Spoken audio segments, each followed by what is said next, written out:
To my channel. आज हम बात करने वाले हैं एक नई जॉब वैकेंसी के बारे में। जैसा कि आप मेरे स्क्रीन पे देख सकते हैं, एसएससी की तरफ से एक नई जॉब वैकेंसी अभी कल ही इसका नोटिस जारी हुआ है। तो बिना टाइम वेस्ट किए हुए चलिए शुरू करते हैं। लेकिन उससे पहले अगर आपने चैनल को सब्सक्राइब ना किया हो तो बस मैं चाहता हूं कि आगे की सारी नोटिफिकेशन के बारे में आप जानने के लिए चैनल को सब्सक्राइब करना ना भूलिएगा। तो चलिए शुरू करते हैं जॉब वैकेंसी के बारे में। आप देख सकते हैं कि एसएससी की तरफ से ये अभी 20/7/2022 यानी कि कल ही ये नोटिस जारी हुआ है। ये पोस्ट है हमारी है जूनियर इंजीनियर ट्रांसलेटर की, जूनियर हिंदी ट्रांसलेटर की, junior translator and senior Hindi translator के एग्जामिनेशन के लिए इन्होंने ये नोटिस जारी किया है। नोटिस तो अगर देखा जाए तो ये करीब 162 पन्ने की कुछ नोटिस है, लेकिन आपकी आसानी के लिए इसमें जो सिलेक्टेड पार्ट है, मतलब कि जो पार्ट हमारे लिए इम्पोर्टेंट है, मतलब जो पॉइंट्स हमारे लिए इम्पोर्टेंट है उसको मैंने ऑलरेडी पूरा पढ़ के हाईलाइट कर लिया है। तो जल्दी जल्दी बिना टाइम वेस्ट किए हुए उन सारे पॉइंट्स को एक बार देखते हैं क्या है। तो आप देख सकते हैं कि ये पोस्ट तो हमारी ये है कि junior Hindi translator, junior Hindi senior Hindi examination के लिए ये हमारा लिया गया है।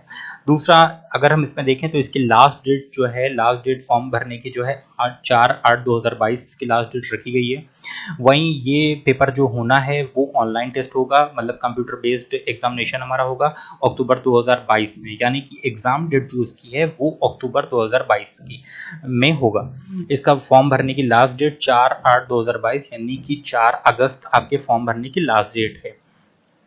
वहीं आगे बढ़ते हैं तो पोस्ट की अगर बात करते हैं तो इन्होंने जूनियर ट्रांसलेटर की पोस्ट ये रखी हुई है, जिसका पे स्केल, इनकी सारी की सारी जितनी भी पोस्ट है उसका पे स्केल बहुत ही अच्छा है। लेवल 6 है, यानी कि 35,400 रुपये आपकी इनिशियल सैलरी होगी, जो कि आगे बढ़ते बढ़ते 1,12,400 तक पहुंच सकती है।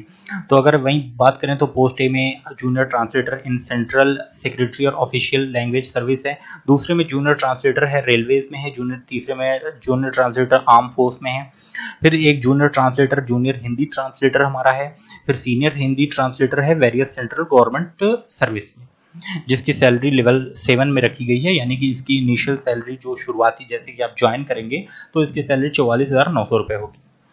वहीं वैकेंसी के बारे में अभी कितनी वैकेंसी आई है ये इन्होंने अभी बात नहीं बताई है, मतलब टोटल वैकेंसी की जो डिटेल है वो इन्होंने नहीं बताई है। लेकिन इन्होंने बोला है कि कैंडिडेट जो हैं वो एसएससी की जो ऑफिशियल वेबसाइट पे है उस पर जाके ये चेक कर सकते हैं, यानी कि कुछ दिन बाद इसकी कितनी टोटल वैकेंसी है वो पता लग जाएगा। मैं भी उस पर जैसे ही पता लगेगा आप लोगों तक वो इन्फॉर्मेशन जरूर शेयर करूंगा। वहीं फिर आगे बढ़ते हैं। आगे हाँ, एज लिमिट की बात करते हैं तो 18 साल से 30 साल के बीच में अगर आपकी एज है तो आप आसानी से फॉर्म को फिल कर सकते हैं, यानी कि आपकी डेट ऑफ बर्थ 2/1/1992 से 1/1/2004 के बीच होनी चाहिए, तो आप आसानी से फॉर्म को फिलअप कर सकते हैं। वहीं एज रिलैक्सेशन भी है, यानी कि आप SC/ST हैं तो 5 साल का रिलैक्सेशन है, OBC है तो 3 साल का है, PWD OBC SC/ST वालों के लिए जैसा आप देख सकते हैं 10 साल 13 साल और 15 साल का रिलैक्सेशन है। लेकिन जनरल वालों के लिए ऐसा कोई रिलैक्सेशन नहीं है, उनकी एज 18 से 30 साल के बीच में ही होनी चाहिए। आगे बढ़ते हैं हम इस नोटिफिकेशन में, तो चलिए देखते हैं आगे क्या है। हाँ, आगे अब हम बात करते हैं इसकी एलिजिबिलिटी क्राइटेरिया क्या है। तो सबसे पहले हम बात करेंगे एजुकेशन क्वालिफिकेशन के बारे में। Education qualification junior Hindi translator, junior translator various post जो है उसमें ये आप देख सकते हैं कि इन्होंने जितने भी एलिजिबिलिटी क्राइटेरिया के पॉइंट्स दिए हुए हैं सब में मास्टर का होना जो है वो बहुत इंपॉर्टेंट है, यानी कि मास्टर डिग्री आपका हिंदी और इंग्लिश में आपका होना चाहिए, यानी आप किसी भी स्ट्रीम से हो, आपने मास्टर किया हो, लेकिन उसमें हिंदी और इंग्लिश एक इलेक्टिव सब्जेक्ट, एक कंपलसरी सब्जेक्ट किसी भी ईयर में होना जरूरी है। ये आप देख सकते हैं 4 के चारों पॉइंट है, 5 पॉइंट है जिसमें मास्टर डिग्री का होना जरूरी है और इसके साथ साथ हिंदी और इंग्लिश का होना भी जरूरी है। साथ ही ये है कि रिकॉग्नाइज्ड डिप्लोमा सर्टिफिकेट भी आपका होना चाहिए, हिंदी और इंग्लिश में होना चाहिए। और ये मेन आपका एजुकेशन क्वालिफिकेशन के बारे में हमने बात कर लिया। आगे बढ़ते हैं क्या है, तो अब आगे है कि आप किस तरह से अप्लाई कर सकते हैं। इस पर भी मैं एक आगे वीडियो बनाऊंगा, आप चैनल को जरूर देखते रहिएगा, नोटिफिकेशन आप तक पहुंच जाएगा कि किस तरह से आप फॉर्म फिलअप कर सकते हैं। अगली वीडियो हमारी इसी पे रिलेटेड होगी। लेकिन आप अभी जानना चाहते हैं तो आप एसएससी की वेबसाइट पर जाइए, सबसे पहले आप रजिस्ट्रेशन कीजिए। रजिस्ट्रेशन करने के बाद आप वहाँ पर फर्दर प्रोसेस जो होता है फॉर्म फिलअप करने के, वो आसानी से आप वहाँ पर फॉर्म फिलअप कर सकते हैं। एप्लीकेशन फीस की अगर बात की जाए तो केवल 100 रुपये एप्लीकेशन फीस है, जो कि बहुत ही अच्छी बात है। अभी देख रहे हैं कि केवल 100 रुपये फीस रखी गई है, सबके लिए केवल 100 रुपये फीस रखी गई है, जो कि बहुत ही अच्छी बात है। ऑनलाइन फीस जो कैंडिडेट पे कर सकते हैं वो 5/8/2022 तक कर सकते हैं, यानी कि 5 अगस्त तक जो है वो फॉर्म की जो फीस है वो आप फिलअप कर सकते हैं, लेकिन फॉर्म भरने की लास्ट डेट जो है वो 4 अगस्त के करीब रखी गई है। और आगे की अगर बात करें तो ये एग्जामिनेशन सेंटर के बारे में इन्होंने बताया, जो कि इतना खास इंपॉर्टेंट नहीं है। Now the most important point of the examination कि जो ये एग्जामिनेशन होगा उसका पेपर पैटर्न कैसा होगा। पेपर पैटर्न की अगर बात करें तो ये देखिए 2 पेपर, ये जो एग्जामिनेशन होगा ये हमारा 2 पेपर में होना है। नंबर पहला पेपर हमारा ऑब्जेक्टिव होगा, पहला पेपर जो हमारा है वो हमारा क्या होगा, ऑब्जेक्टिव होगा। नंबर दूसरा पेपर जो हमारा होगा वो हमारा डिस्क्रिप्टिव होगा। ऑब्जेक्टिव हमारा जो होगा वो ऑनलाइन पेपर हमारा होगा, जिसमें हमारे सब्जेक्ट कौन कौन से रहेंगे, जनरल हिंदी रहेगा, जनरल इंग्लिश रहेगा। नंबर ऑफ क्वेश्चन की बात करें तो 100 नंबर के हमारे होंगे। 100 नंबर मतलब हिंदी के आएंगे, 100 क्वेश्चन हिंदी के आएंगे और 100 क्वेश्चन हमारे इंग्लिश के आएंगे। 2 घंटे का हमारा पेपर होगा। 2 घंटे 40 minute for candidate eligible to use scribe app पारेतना, यानी कि ये तो दूसरे कैटेगरी के लिए है। 2 घंटा जो आप नॉर्मल ये मानिए कि जनरल वालों के लिए या बाकी जो ओबीसी और SC ST हैं उनके लिए 2 घंटा का हमारा पेपर होगा। ये 2 घंटे 40 मिनट जो फिजिकली डिसेबल्ड हैं और या जो दूसरे लोगों का हेल्प लेते हैं लिखने के लिए, उनके लिए 2 घंटा 40 मिनट का टाइम दिया गया है। ये बात रही पेपर 1 की, जो कि ऑब्जेक्टिव होगा। पेपर 2 की अगर बात करें तो डिस्क्रिप्टिव होगा, यानी कि आपको लिखना पड़ेगा। ये पेन और पेपर से होगा, मतलब ऑफलाइन होगा। ट्रांसलेशन एंड एस्से में होगा, मतलब कि आपको 200 नंबर का ये हमारा पेपर होगा। 2 घंटे आपको दिए जाएंगे। यानी कि इसमें इसकी अगर हम बात करें, डिस्क्रिप्टिव वाले पेपर की अगर हम बात करें तो इसमें आपको पहले कुछ इंग्लिश में दिया जाएगा, उसको आपको हिंदी में ट्रांसलेट करना रहेगा, या हिंदी में दिया जाएगा इंग्लिश में ट्रांसलेट करना रहेगा। फिर आपको कोई एक टॉपिक दे दी जाएगी, उसमें आपको एस्से लिखना होगा। ये 2 चीजें आपको 200 नंबर का होगा, 2 घंटे का आपका पेपर होगा। वही नेगेटिव मार्किंग की अगर बात करें तो नेगेटिव मार्किंग जो आपकी 0.25% यानी कि 1/4 आपकी नेगेटिव मार्किंग इसमें रखी गई है पेपर 1 में। पेपर 2 के बारे में ऐसा कुछ कहा नहीं गया है, लेकिन पेपर 1 में आपकी नेगेटिव मार्किंग 0.25 मार्क की रखी गई है।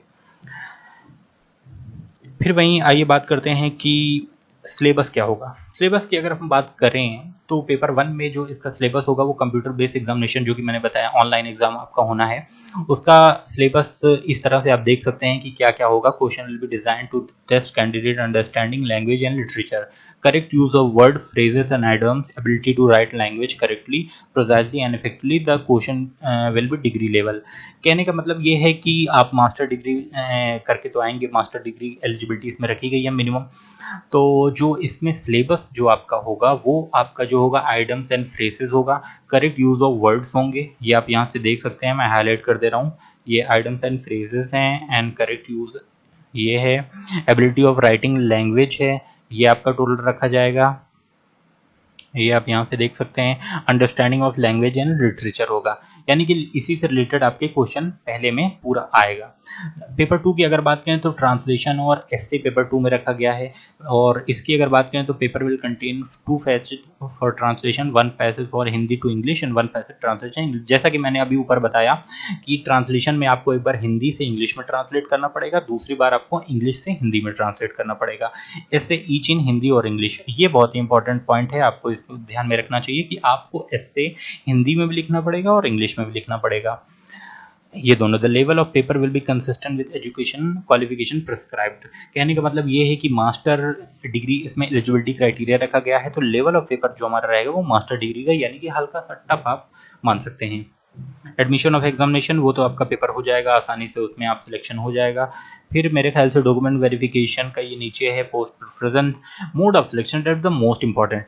इसमें आप ये देख सकते हैं कि मिनिमम क्वालिफिकेशन मार्क्स जो है वो पेपर 1 और पेपर 2 का अब देखा जाए तो जनरल वालों के लिए 30% मिनिमम क्वालिफिकेशन है, ओबीसी ईडब्ल्यूएस के लिए 25% है और अदर्स वालों के लिए 20% है। अच्छा, एक बहुत अच्छी बात यह है कि ईडब्ल्यूएस वाले जो बंदे हैं उनके लिए भी 25% का जो है मिनिमम क्वालिफिकेशन रखा गया है। लेकिन बहुत इंपॉर्टेंट पॉइंट ये है कि आप अगर 30% नंबर ले आते हैं, 25% नंबर या 20% नंबर ले आते हैं, तो इसका ये मतलब नहीं होता है कि आपका सिलेक्शन उसमें हो जाता है।